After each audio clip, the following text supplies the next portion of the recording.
anthropologist project on an anthropologist named Marcel Griaule. So Marcel was born in Acy-sur-Armançon, a commune in the Yonne department in north-central France. So his background began in 1917 at the end of World War I, where Marcel Griaule wanted to be a pilot in the French Air Force. His education then continued in 1920 when he returned to university and obtained a degree from École nationale des langues orientales, where he concentrated in Amharic and Guez languages. His ethnographic expeditions then began in 1931 when he organized the Dakar Djibouti mission with Michael Laris and other ethnologists. On the mission, they studied the Dogons in Mali, where he pioneered the use of aerial photography, surveying, and teamwork in order to study cultures. So the beginning half of his expedition began in 1928 and went until 1939, where his interests focused mainly on games and drawings from African children, ranging from the Sudan all the way to Ethiopia.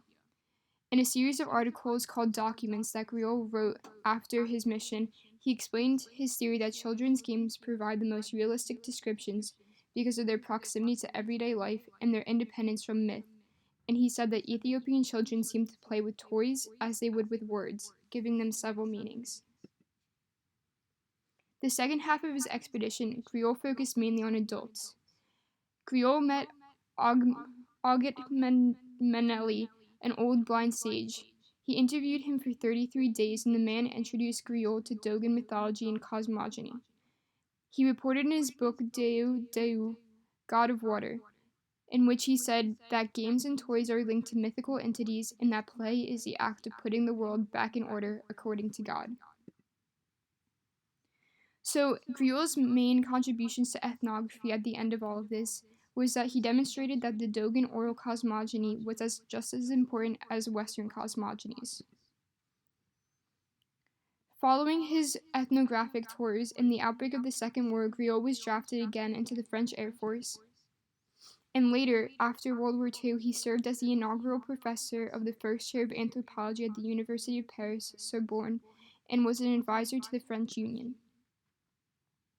Today, Griaule is remembered for his work with the blind hunter and for his work on the Dogon myth and rituals.